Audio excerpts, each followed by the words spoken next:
పట్టి విక్రమార్క గారికి, పెద్దలు శ్రీధర్ బాబు గారికి, పెద్దలు పొన్నం ప్రభాకర్ గారికి, సహచార మంత్రివర్యులు పెద్దలు జనార్దన్ రెడ్డి గారికి, పెద్దలు దుర్గేష్ గారికి, అలాగే వేణుగోపాల్ గారికి అందరికి కూడా నమస్కారాలు. వచ్చేసినటువంటి పత్రికా సోదరులకు కూడా ఈరోజు తెలుగు జాతి అంతా కూడా హర్షించే ఒక మంచి రోజు.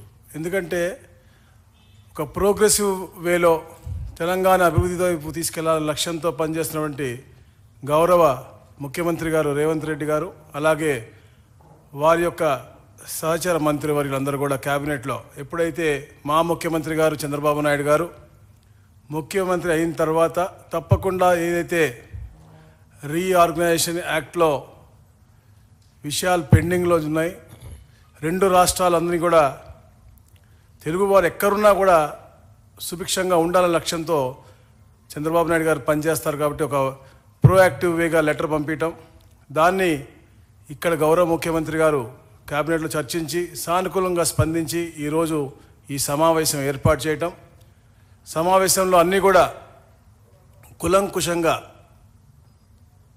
చర్చించి అందరు అడ్వైజర్లు తీసుకుని ఎవరైతే మంత్రివర్యులు ఉన్నారో అలాగే అధికారులు ఎవరైతే ఉన్నారో అందరికీ కూడా సలహాలు సూచనలు తీసుకుని డిస్కస్ చేసి ఇవన్నీ కూడా, ఎందుకంటే మీ అందరికీ తెలుసు తెలంగాణ ఒక ఉద్యమంతో ఒక నిధులు విధులు కేటాయింపులతో ఏర్పాటైంది, అంటే దాని మీద ఉద్యమం చేసి ఏర్పాటైంది. అలాగే ఆంధ్రప్రదేశ్ అభివృద్ధి వారి యొక్క సెంటిమెంట్లు కూడా చాలా పరిణామం తీసుకుని ఎవరు యొక్క మనోభావాలు దెబ్బతినకూడదు, అందరి యొక్క భావోద్వేగాలన్నీ కూడా పరిణామం తీసుకుని మనం ఇవన్నీ కూడా ఫుల్ఫిల్ చేసుకోవాలని చెప్పేసి ఒక లక్ష్యంతో ఏదైతే రీఆర్గనైజేషన్ యాక్ట్లో ఉన్న ప్రతి ఒక్క అంశం కూడా పూర్తిగా చర్చలతోనే అది సానుకూలంగా సత్వరంగా పరిష్కరించాలనే లక్ష్యంతోనే ఈ యొక్క ఆఫీసర్స్ కమిటీ ఏర్పాటు చేయడం కానీ, దాని తర్వాత మినిస్టర్స్ కమిటీ ఏర్పాటు చేయడం కానీ, తర్వాత ముఖ్యమంత్రులు కూడా అన్ని విషయాలు కూడా నాట్ ఓన్లీ రీఆర్గనైజేషన్ యాక్ట్, అది కాకుండా కూడా రాబోయే రోజుల్లో కూడా మంచి వాతావరణం క్రియేట్ చేసే విధంగా ముఖ్యమంత్రులు కూడా ఫ్రీక్వెంట్గా కలుద్దామని చెప్పి ఒక ఆలోచన ముందు రావటం నిజంగా చాలా ఆనందదాయకం. అలాగే మరి ముఖ్యంగా ఎలా అయితే గౌరవనీయులు బట్టి విక్రమార్క చెప్పారో, తెలంగాణ రాష్ట్రం ఏర్పడిన తర్వాత డ్రగ్స్ ఫ్రీ స్టేట్గా చేయాలని చెప్పేసి తపనతో పనిచేస్తూ ఉన్నారు. దాని మీద కూడా సుదీర్ఘంగా చర్చించి ఏదైతే అక్కడ ప్రభుత్వం ఏర్పడిన తర్వాత ఒక సబ్ కమిటీ మేము వేసుకోవడం జరిగింది 6 మంత్రులతో. ఎందుకంటే అక్కడ మా దగ్గర కూడా స్కూల్ బ్యాగుల్లో, అంటే 8th క్లాస్ చదువుకునే స్కూల్ బ్యాగుల్లో కూడా మనకి గంజాయి దొరికే పరిస్థితి మాకు అక్కడ రాష్ట్రంలో ఉంది. కాబట్టి ఎడ్యుకేషన్ మినిస్టర్ కానీ, గౌరవ హోమ్ మినిస్టర్ కానీ, అలాగే ట్రైబల్ వెల్ఫేర్ మినిస్టర్ కానీ, ట్రాన్స్పోర్ట్ మినిస్టర్ అందరూ కూడా వేసుకుని మేము సబ్ కమిటీ ఏర్పాటు చేయడం, వారి మీటింగ్ కూడా జరగడం జరిగింది.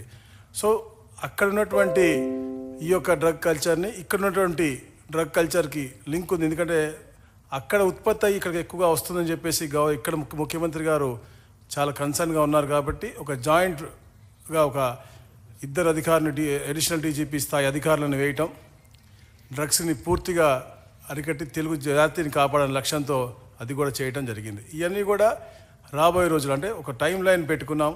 2 వారాల్లో తప్పకుండా ఇరు ముఖ్యమంత్రులు కూడా హర్షించే విధంగా ఏదైతే ఈరోజు సూచనలు ఇచ్చారో మంత్రివర్యులందరూ కూడా ఇవన్నీ కూడా తీసుకుని వెళ్ళి ఆఫీసర్స్ అందరూ కూడా కూర్చుని, సిఎస్ గారు కాకుండా ముగ్గురు అధికారులు ఉండి ఒక మంచి స్టెప్, అంటే వే ఫార్వర్డ్ వెళ్ళే విధి విధానాలతో పాటు ఒక మంచి ఇది కూడా తీసుకొస్తారు. తప్పకుండా తెలుగు రాష్ట్రంలో ఉన్న ప్రతి ఒక్కరు కూడా హర్షించే విధంగా ఈ యొక్క రీఆర్గనైజేషన్ యాక్ట్లో ఉన్నటువంటి అన్ని అంశాలు కూడా ఇంప్లిమెంట్ చేయడానికి పూర్తిగా ఈ కమిటీస్ కూడా చేస్తాయి. అలాగే వచ్చినటువంటి అన్ని అంశాలు కూడా మళ్ళా మేము చర్చించిన తర్వాత తమరితో మేము అందరం కూడా మాట్లాడతాం. Thank you.